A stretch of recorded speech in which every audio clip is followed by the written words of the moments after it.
Welcome to Reparenting Radio. I'm Lisa Watson, a transformational coach, author, and cycle breaker, just like you. This podcast is a sacred space for truth-telling, remembrance, and radical healing.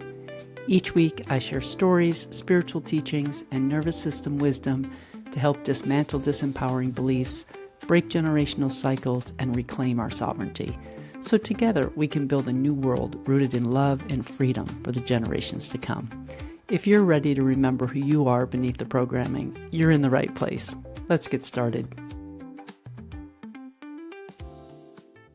Hello, it is that time again, and Izzy and I are going to sit down here and have an honest conversation.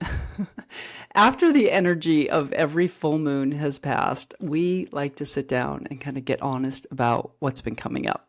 The old patterns that are resurfacing and the ways that life keeps showing up where we're being called to grow.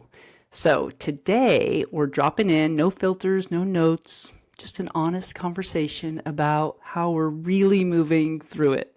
The messy, the magical, and everything in between, because let's be honest, the full moon tends to stir things up. So we had a full moon. We're almost to a new moon. So it was almost a couple weeks ago. And we're just kind of following up with what was that full moon like?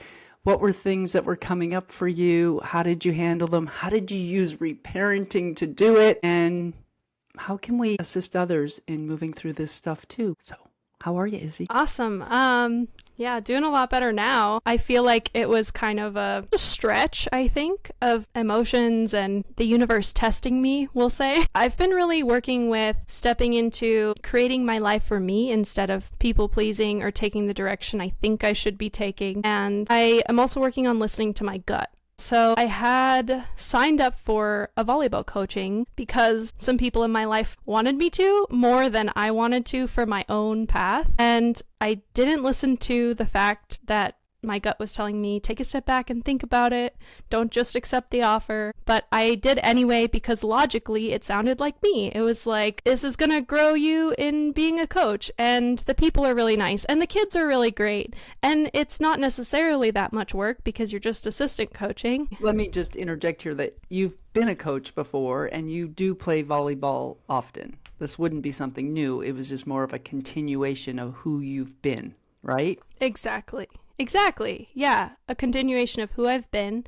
And it would help me work with kids, which is something I always want to be doing. I feel like it's part of my mission to help kids through anything, and getting kids into their bodies is one of the best things I think we can do right now. So being a part of that felt like relatively mission aligned. However, I have found that sometimes you need to say no to things for things you really want to say yes to. So for me, I really want to become an illustrator that has a successful business. And I want to work with kids more specifically through emotional regulation and watercolor classes. And I just won't have the time to run my own business, do all the things that I want to do for my vision for my life, and do that. It felt more like taking a longer route through something that sounded maybe more fun, but wouldn't be as aligned with what I see for myself.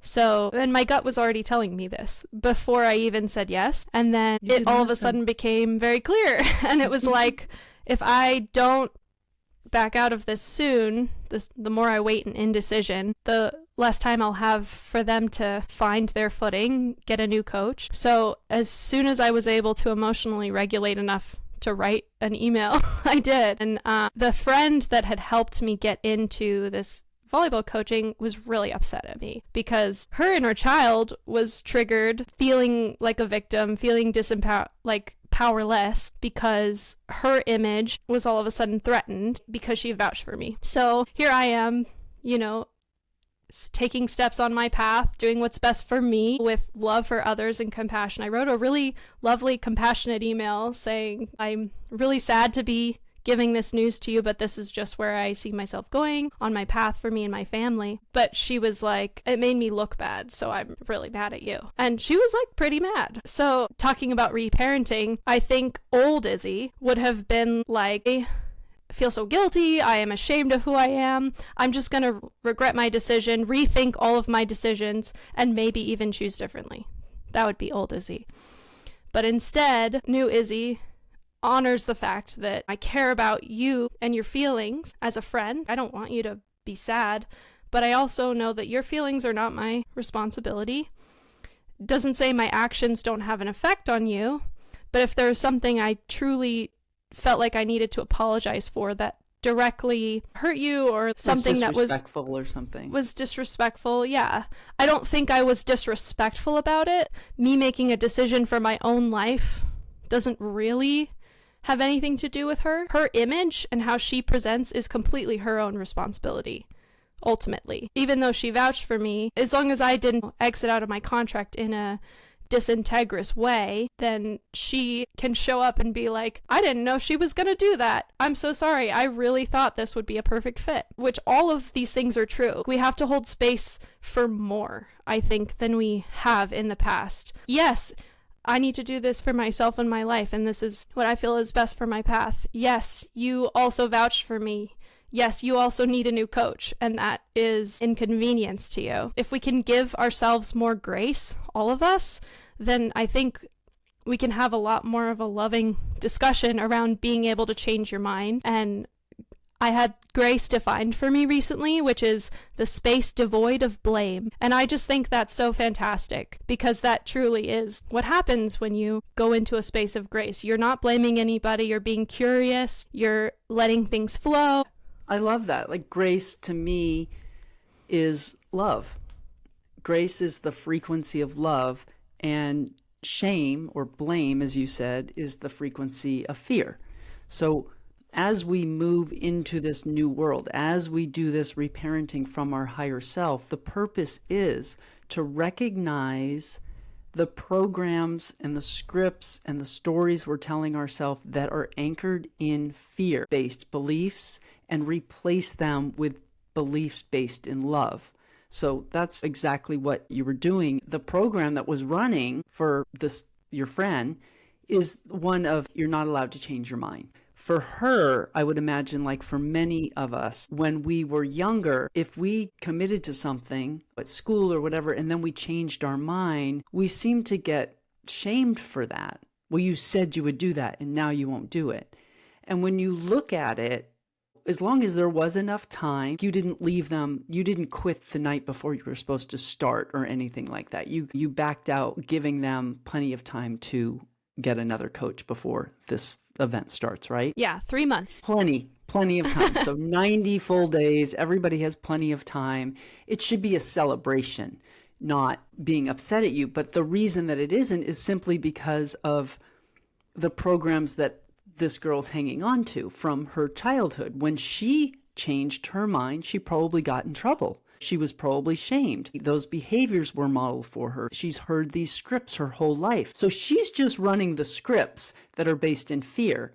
And you're like, hey, I'm running scripts over here based in love, and it starts with self-love. When we do this, we become the models and the leaders for this new world. We're showing up for our friends, saying, you have permission to do this too.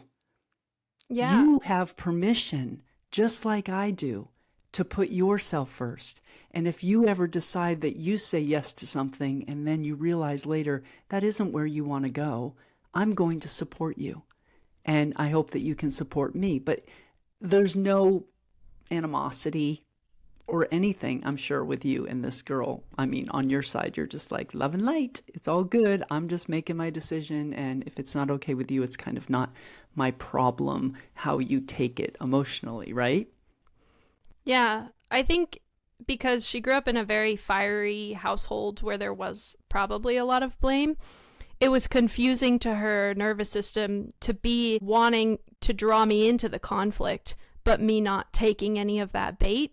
I could see her clocks turning, like, I don't know how to deal with that, kind of, because I'm just holding love for me and holding love for her, and also knowing that I'm not taking responsibility for her emotional state, but I'm still loving her. And just the energy exchange in that, she was like, what is happening? And to add a little more fuel for your advice in the coaching area, I asked her, what would you have done if you were in my position? She said, I would have sucked it up and done it, because I'm doing this, and this. And she basically was like, you should be doing more. She said, I can't imagine how that couldn't fit into your day. I just thought that was so interesting because it was my life, and what I need is completely different from what you need. And also, you're burning yourself out. So she seemed to not feel safe to choose not burning out, which I think a lot of people today feel like they're not doing enough, especially women, and they don't feel safe to slow down. And I'm still gonna be doing a lot, but I also want to be someone who is a pillar holder for slowing down and treating your days with love, like actually having time to enjoy things and reset and spend time with the people you love. And as a creative, I need that. Otherwise, I can't create. I can't be creative. Because creativeness comes from a place of peace, not stress. Absolutely. When the inner child feels safe, we're at our most creative. Episode number 7 of this podcast, I talked about how it's sort of tricky, the difference between waiting for divine timing and self-sabotaging, and knowing the difference of when are you self-sabotaging and when are you really just waiting for things to open up and have divine timing and it's the right time to do something. And this is very similar as far as we've been programmed to believe that we have to keep going, that becoming the best version of ourselves isn't safe. Choosing ourselves isn't safe. It's her nervous system that won't let her do that, that keeps her burning herself out. Not just her, but so many of us, most of us, because of the conditioning that we've lived under. It's like you're not safe to expand and take care of your own self because we were shamed and we were blamed. Like maybe we did something, and I talk about this in episode 7, so I recommend if you're listening to this that you go back and listen to that one if you haven't already. But it's like our nervous system doesn't feel safe because maybe we shared something with our mother or our caregiver or someone important to us when we were little, and they just kind of rolled their eyes, or we showed up for ourselves and we were told that we were selfish, or what did you do that for? You should have done it for someone else first. So when we go to make a decision for ourselves, our nervous system says, hell no, like that's just not even safe. So I imagine because she's not someone like you that may be doing a lot of this deep inner child reparenting work and having awareness of the programs that she's running, that just feels wrong to her. It feels really, really scary. And the important thing here for us who are doing the work and modeling these new behaviors for our friends and our relatives and the world essentially is that we have love and compassion and forgiveness for the people who are still running the programs, that we're not judging them because we were there too. We may see it differently now, but we were right where they are just maybe a few months ago or last year, and we were running those scripts and those programs, and our nervous system wasn't ready for it. So it's about having love and compassion for everyone along the way in this journey, especially ourselves, but for our friends too. Totally. And I think the biggest opportunity that the universe gave me with this was to be able to practice holding like love and grace for everybody in the situation. Like she's totally allowed to feel that and have her own experience that is so divine and perfect for her. And I am totally allowed to have my experience, and so is the coach.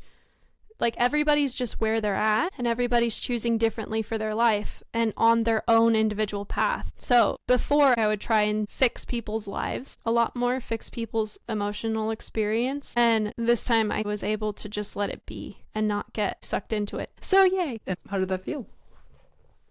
I had a lot more peace, emotional peace about it. My inner child felt like I was choosing her. And that's part of the reason I knew it was the right choice. Because after making it, I felt at peace. Like maybe for the first time in my whole life, I chose something for just me, even though everything else was pointing to something different. It's going to make me cry. I love it. Cry. Let it out. It is really so beautiful when we choose us, and it's hard. You know, it's challenging. This work is really challenging. Reprogramming ourselves, reparenting ourselves is I always say the formula is simple, but the work is really, really challenging. And it's really needed though. So proud of you, Izzy. You keep Oh, choosing you. When we choose ourselves, what we're doing is we are regulating our nervous system. We're telling our inner child that she or he is important to us and that we're always going to make decisions based on what is best for us. You know, we're going to be kind and considerate. We consider what our obligations are and the time frame. I'm sure if you decided this just a week before the volleyball coaching started, you would be like, darn, I missed my opportunity to quit this, you know? But you didn't. yeah. You had 3 months. So that worked for you. So it's about being kind and compassionate and considerate to And like, everyone, but not abandoning ourselves. totally. And integrity is a super important value to me. It's battling with authenticity right now. My values are rotating places. But like I really thought about how I could have done this more integrously, you know, while still holding space for changing my mind. And so I thought, well, if the head coach really had a problem with me leaving at the time I did, I would totally offer, hey, I'll coach for 1 month. Can we meet in the middle somewhere? You know, because when you sign a contract, you do have to discuss how the breakdown is going to happen and how it can work the best it can work for all parties. But I got an email from the coach yesterday saying, we would love to have you again at our club in the future. Good luck in your business. And I was like, Awesome. great. So she's Awesome. fine. It was early enough in advance, I think. Yeah, it's a win-win for everyone. And your friend, it's a win for her too, because she has the opportunity now to sit with those emotions of hers and take responsibility for them should she choose. She also has the choice to project it onto you and cause it to as a wedge in your relationship. And when those things happen, if that were to happen, if people leave your life, you have to remember that it's not a loss, it's alignment. That if the people that you're close to now do end up essentially vibrating away from you, that you don't need to rush in and try to hold on to it. It's be like water, flow, adapt, and rise when necessary, and just let it kind of go. And we think like, oh, it was our fault, the relationship got ruined, and now we can't be friends because I made this. It's like, no, that was just alignment. The way that I see that, it's like, when we're choosing us and we're stepping into that highest version of ourselves, we're becoming a frequency match to a different reality. So the reality that we're currently in, that is rendered, because it is a holographic reality and it's truly rendered based on our belief systems and the frequency that we're holding. And so when we're moving into a different frequency, into a higher vibration, the current one has to dissolve, right? And it's not like you're going to just like, say you decide you want a reality where you're going to move to Hawaii or something, and like that's what you're manifesting, that's what you're creating. As you become a frequency match to Hawaii, to that move, it's not like you're going to go to bed one night and wake up and you're suddenly in Hawaii, like your whole reality just rendered and it changed. The old one has to break down. That means relationships have to break down, jobs have to move. And typically things happen like we don't realize that we're creating it, but it happens through conflict a lot of the time.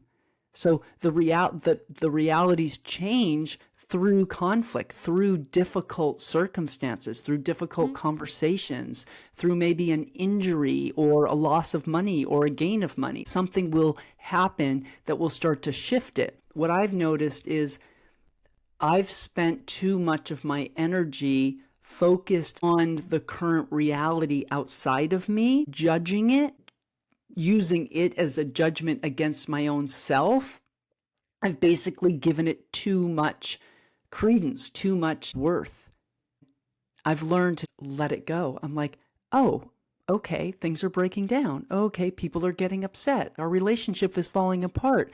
And I remind myself, it's alignment. It's not a loss. It's simply alignment. I'm moving into a higher frequency. All I need to do is keep holding love and trust and faith that This is me moving to the next, I like to call it the lily pad. Like we jump from one lily pad to the next on our way. But from where we are now to where we desire to be might be 10 lily pads away. So there's 8 of them in between that we don't know what the heck's going to happen. We don't know what it's going to look like. We just have to trust that it is the process on the way to where we're going. We have to believe that we're already there. Because the reality is nothing has already happened. There is no future. There is nothing but the now moment. So the next moment can be anything, absolutely anything. Awesome. I love it. And expect nothing and appreciate everything, right? That's the other motto I have. Yes, I love that one. That one works for me. I've said it all through the full moon. So it's my turn. Yeah, I want to hear. How was the full moon for me? Well, I have had some epiphanies. Ooh. And I'm going to say, the full moon was a little challenging. And I have to say this with everyone doesn't know me that well unless you know me, but I'm not really into like the moon or astrology per se. But I do realize that when the moon is full, energies tend to be higher and I tend to be affected by it. So, yeah, you Cancer. I am a water sign. I'm very emotional. I'm a Cancer. And so things definitely do affect me around the full moon, which is why I love to do this little series with you once a month, because I do feel it. And it's like I said in the intro, life keeps showing up where we're being called to grow. So I have been really challenged, let's just say for the past, I don't know, my whole darn life, especially in like the last 7 years, since I got a divorce, went from working for corporate America to becoming a coach. I was gifted with light language in 2017, had a spiritual awakening, got remarried. I also turned 50 and started going through menopause. I packed up and moved to a new country. I live in Mexico. I didn't know the language. My husband and I basically started from scratch down here, building our own businesses. And it's been a real challenge in a lot of areas over the past 7 years. I'll tell you that I've been doing fantastic the whole time because that's just my mindset and I appreciate everything. But the reality is it has been very challenging for me. I am someone who only does holistic health. I'm working towards a PhD in integrative health medicine, and I honor this body of mine so much that I don't like to put anything in it that's foreign.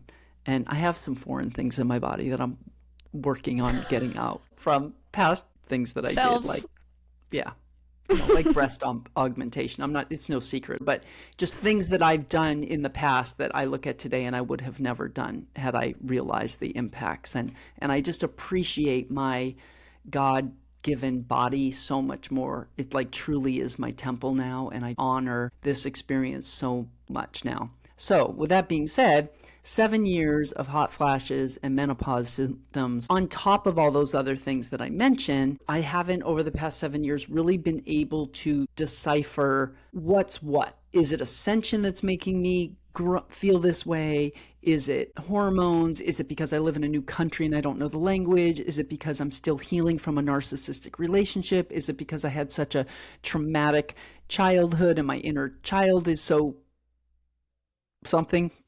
I'm like, she's perfect now, but I abandoned her for a really long time. So like, it's taken me a really long time, and I'm just such an optimistic person. I'm like, I'm always fine. I'm great. How are you? I'm good. I'm good. I'm good. Because I'm creating that reality for myself.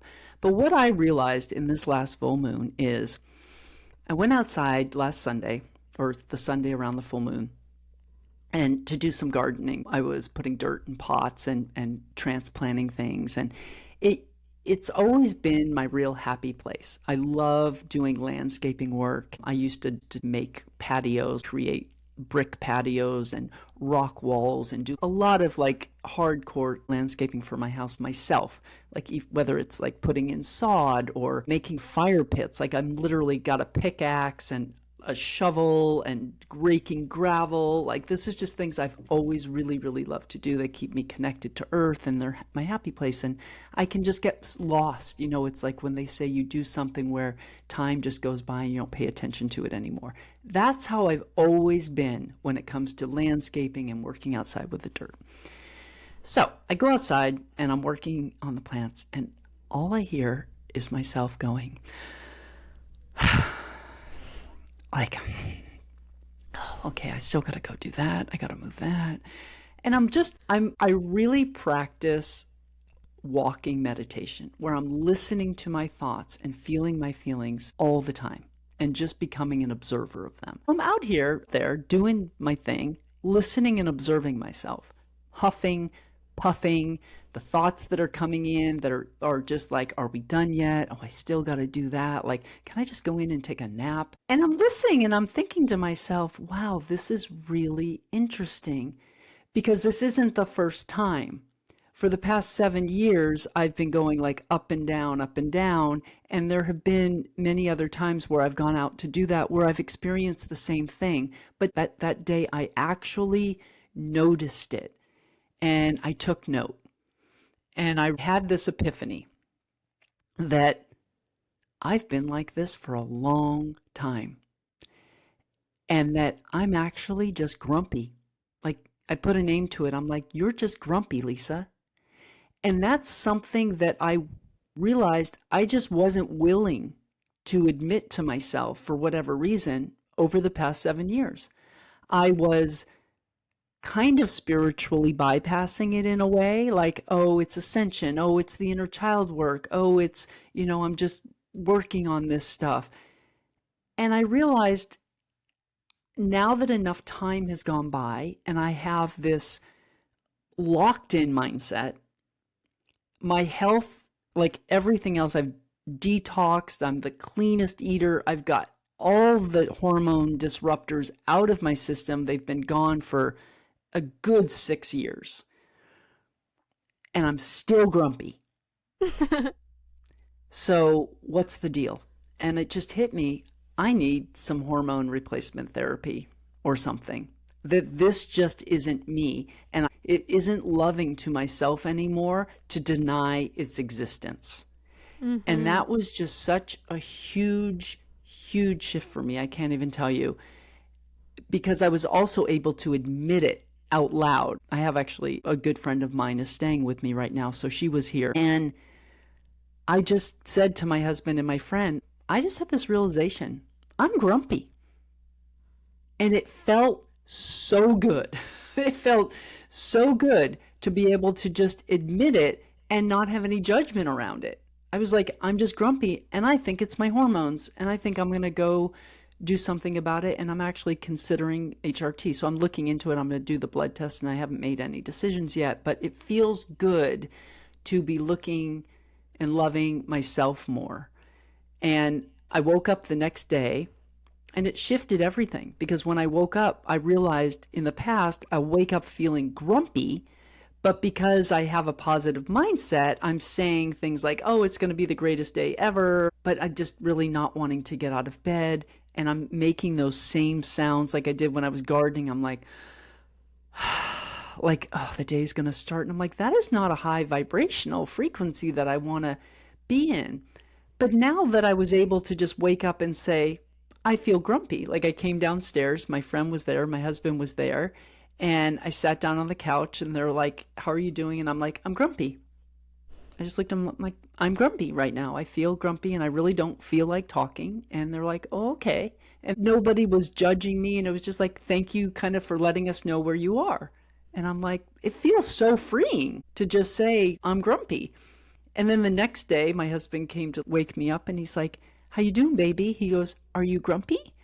And I was like, I tapped into myself and I was like, I'm not grumpy. And he's like, oh, because you didn't get out of bed yet. And I'm like, I'm just waking up. I'm just like feeling tired, and I just don't want to go in the bathroom because you have the light on and noise. And I'm just going to lay here till I'm a little bit more awake so the lights and the noise don't make me grumpy, And he's like, cool. And I'm like, I haven't felt grumpy for 2 days now. Now, maybe it's just because the full moon energies have passed, and maybe it's because My hormones aren't, I'm not I've never been grumpy 24/7. It comes in waves or whatever. But I just can't even tell you. It's so freeing to be able to admit that you just are a certain way and that you can stop trying to just power through it. Mm-hmm. Yeah, So, that's the whole thing about the authentic self, right? Is honoring what's real and what's here, always. And if that's mhm. what's real and what's here, then denying it will only stop you from moving forward. You have to know where you are in order to move forward. Yeah. And the other saying is what you resist persists. Mm-hmm. I've learned how to pull things closer to me. And with Mm-hmm. this particular one, for whatever reason, it was a blind spot for me. But I I prayed about it. I've been asking for guidance about it. I have not liked feeling it. It's impacted my business um, because I am not motivated sometimes. I've lost passion for things. Like in my mind, I know I have passion, but I'm not feeling passionate. So that felt frustrating to me. And instead of just admitting it, it was like a part of me I almost wanted to hide. I didn't want to look at it. I didn't want to admit it. I realized I needed to just shine the light on it like we do anything else. And it just blows my mind because I am someone who pays attention to everything. This is what I do for a living. I'm a mirror for people. I help them see how their life is mirroring back what they need. And I can see it in you in 2 seconds. I can feel it. I know exactly what it is. But for our own selves, it's just so much harder to see in our own Yeah. self. So, It's dark in if there. yeah, yeah, it's Sometimes. dark in there. So sometimes, right? Yeah. But I'm feeling great now. Things have lifted. I feel like I'm on cloud nine, actually. I feel like the idea of feeling emotionally regulated and not grumpy on a more regular of a basis is so exciting to me that I'm essentially already there. It's like Mm-hmm. simply because I've made the decision to love myself and look into that and I've admitted it, it's almost like it's gone in a way. It doesn't Mm-hmm. have power over me anymore now. Once we shine the light, like awareness actually does the work for you. Oof. Snaps to that. Snaps to that, or like I need audio that's like, I don't know. Cheering. Yeah, like right. Like you bring We it need in. a soundboard. Woo! I'll have to find some sound effects. Maybe I'll throw them in here at this point or something. That's But awesome. that's what the full moon brought for me in realization. So I feel like we both have had some great breakthroughs, and I Yeah. hope that for those that are listening to this podcast, that you can reflect on your own life and your own self right now, and using Izzy's example in mind, like, do any of these resonate with you? Where are you not showing up for yourself? Where are you running scripts that you think that you can't change your mind? It's not okay to choose yourself. Where are you hiding from certain moods and behaviors that you have because you just don't want to have them and you really don't know what to do about them? So you just kind of pretend they're not there and you just keep pushing through. Well, we're here to tell you, if you shine the light on this stuff, it will simply disappear. Yep. Just like a child who is upset, all you need to do is listen to them and Validate. validate their feelings. And then they're happily able to go on with their day, usually. That's what it feels like to me. Like my inner child's like bouncing around right now. Like she feels really, really happy to me. And I feel like she was like, thank you. You saw me, you saw us. You finally saw that I wasn't happy. Like Mm-hmm. those are the words that I said to my husband. It was like those were the hardest words to come out of my mouth because of what I do for a living, because of Mm-hmm. all the clients that I talk to on a daily basis, this podcast, my newsletter, like everything I write, how I show up on social media.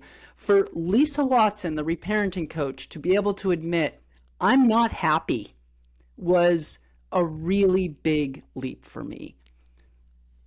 And there's no judgment in it. Again, those were scripts. That was programming. I think it's just actually coming to me right now. Woohoo! Download live on the podcast. That when I was a kid, I remember feeling like it was my job to be happy because my mother got so much joy. I was always just such a happy child and smiling. And when I wasn't, it was the problem. Oh, your energy's not good. Like, I need it. Like my mother needed to feed off of that happy, good energy. People in my life needed me to be a certain way for them to feel good. So when I didn't feel happy, I felt bad. I felt like I was being a bad girl. I was being a naughty girl. You're supposed to be happy all the time. It's wrong for you not to feel happy. Like if I was unhappy around my ex-husband, he would take it personally. Oh, I don't provide well enough for you. I don't do. And then he like made it about him. And all this is coming to me right now of why it's been so hard for me to actually just admit I'm not happy. But if we're unwilling to look at it, we're unwilling to look at the problem, we have to know where we've been. Like you just said earlier, Izzy, we have to know where we are in order to be able to move forward. We have to know where to make the change. If you don't know what the problem is, you can't find the solution. And when you're just unwilling to admit you're not happy, like maybe in your relationship, like so many of us are unhappy in our relationship, we're too embarrassed. We don't want to say it. We don't want to admit it to our spouse. Maybe we think it means we just need to get a divorce, but the reality is maybe it's not. Maybe you just needed to have a difficult conversation about the areas you're not happy in, and that would have solved the problem. But I have done this so much, so I know so well. And you too, Izzy, right? We just keep our mouth shut. We don't want to disrupt anything. We just suck it up like we've been taught to. Be a good girl, be seen and not heard. Don't complain. It's about everyone else. Like just take care of everyone and be quiet, right? Just show up for dinner. Just do your homework. Just get up and go to school. Nobody gives a shit if you like it, if you're happy. No one cares. Just go be a robot in the system. And that's the programming that we've had, which I'm bringing it to your attention now here. It's like you may be running these programs. There may be an area in your life right now that is glaringly obvious, maybe even to others, but you're just unwilling to admit it or address it because of this conditioning of our childhood and our society, our church, and all of it, of like what our expectations are. Totally. And that's part of the reason why this was so big for me, was because in my business, I was trying to figure out why I am not moving forward, because I have all of the vision and all of the desire, but it seems like I just keep getting distracted. And I realized it's because of all of the little energy leaks in my life of feeling like I have to, solve this person's problem during the day, or have coffee with this friend who's going through something, or just doing lots of little things for other people instead of just choosing myself and choosing what I want to do. So I have to actually show up and work for myself. I have to actually put my energy into things that grow my business instead of growing an aspect of me that I love but is really more about my relationship with somebody else. So I'm really good at relationships. We got it down. Now we need to focus on the relationship with myself, which inevitably will make both things better. It absolutely will make it better. You'll be stronger, you'll be happier, you'll be able to hold more space for the people in your life. It's like putting the oxygen mask on yourself before you put it on a child or someone else. We've got to take care of ourselves. We've got to be really, really strong within our own core to be able to help others and have our relationships really be sound and grow. So awesome. Well, thank you, Izzy. It was a great convo. Yeah, and but I hope you all also enjoyed it. We will see you next time. Much love. Thank you for joining this episode of Reparenting Radio. If it sparks something in you, be sure to subscribe, leave a review, and share it with a fellow cycle breaker. If you want to go deeper, visit my website at reparent-yourself.com for healing tools and programs, and be sure to explore my soul-nourishing children's books at awakentheone.org. Until next time, stay sovereign, speak your truth, and keep reparenting your way home to yourself.